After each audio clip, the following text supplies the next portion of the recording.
Alright guys, you just got that shiny new pistol and or home defense gun. What exactly are you going to run through it? Well, let me sum it up for you in the words of the great hip-hop band A Tribe Called Quest. You can get with this, or you can get with that. What am I talking about? Well, on the right side here, we've got your traditional full metal jacket 9mm pistol round, okay? On the left side, we've got your 9mm hollow point. When it comes to application and uses, the ammo you see on the right is great for range use. It is actually, the typical round that's used in combat, at least by the U.S. military, for pistols. On the left-hand side, we have what's called the personal defense round. So if you are unsure as to what kind of ammo to be running through your bullet, you might want to watch this video. If you already know about these things, we'll just watch anyway because you might enjoy it. So I've always used critical defense, the bullet on the left side, the ammo on the left side. And the reason why is I've checked out a YouTube channel called Shooting the Bull 410, and it's Shooting the Bull 410. Check out his videos. He does a lot of ballistics gelatin tests.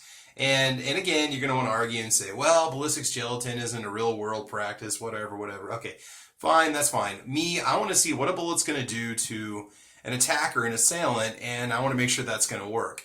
One thing you got to watch out for is over-penetration, and the ammo on the right, your full metal jacket round, that has a tendency to over-penetrate and go through its target, whereas a bullet that's designed for personal defense, a hollow point round, is going to open up inside the opponent, and essentially the bullet you see on the left side, the copper part up on the top here, is going to shrink up and crunch up like a mushroom. And it does a lot more damage as it passes through the tissue and vital organs of your assailant or attacker. There's a few more advantages to going with any kind of a personal defense round. And guys, I don't care if you go with a Spear Gold Dot or critical defense or whatever you're into. Do some research on your ammo. Make sure it's going to feed through your gun. And just make sure that you're going to be happy with it. And practice. This stuff is expensive. Critical defense is about $1 a round, maybe 75 cents a round.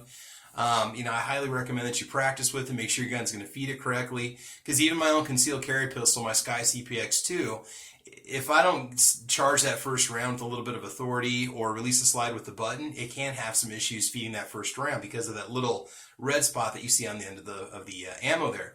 Anyway, back to the features of the critical defense. Well, for starters, you've got an FTX bullet, which is a highly effective bullet. You've got this little plug in the end, and what this does is this allows the bullet to go through several layers of cloth, say a heavy coat or denim, before it begins to expand.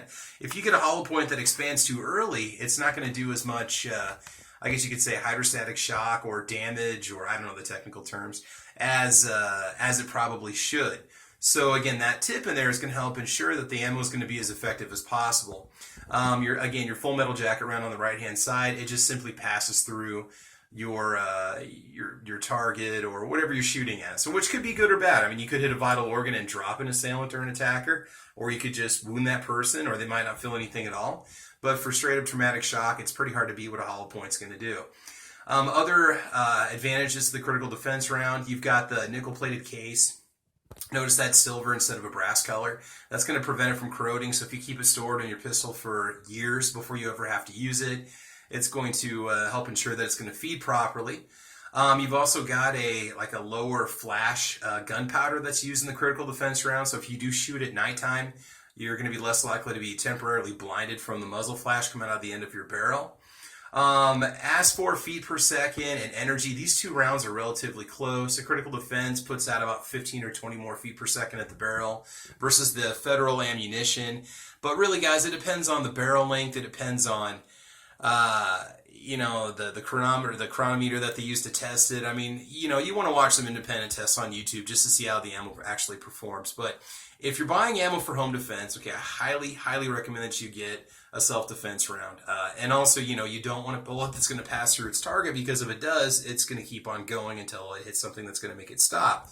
Not that that couldn't happen with a hollow point, but I'm going to say, in my opinion, it's probably going to be less likely because of the nature of expansion of a hollow point round. Okay, so now there's also critical duty ammo, which I wouldn't recommend for just civilian use, and I guess one of the main reasons why is because that's a law enforcement round, which has special properties that help it go through barriers or sheet metal or whatever. Again, you can watch videos on YouTube or you can instruct yourself, but I just stick with critical defense, which is a self-defense round. See, I want to be using an ammo that's going to stop the assailant with as few rounds as possible. Okay, so again, if you're new to the ammo world and you're not sure exactly where to start, practice at the range with any kind of a decent either aluminum, steel, or brass case round that you can practice with. That's inexpensive, get you as much trigger time as possible, and practice once in a while with your self-defense round, and also carry a good self-defense round in your gun. So there you go, guys.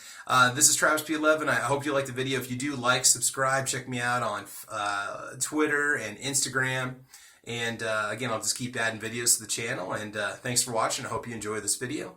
And have fun, be safe, and we will talk to you soon.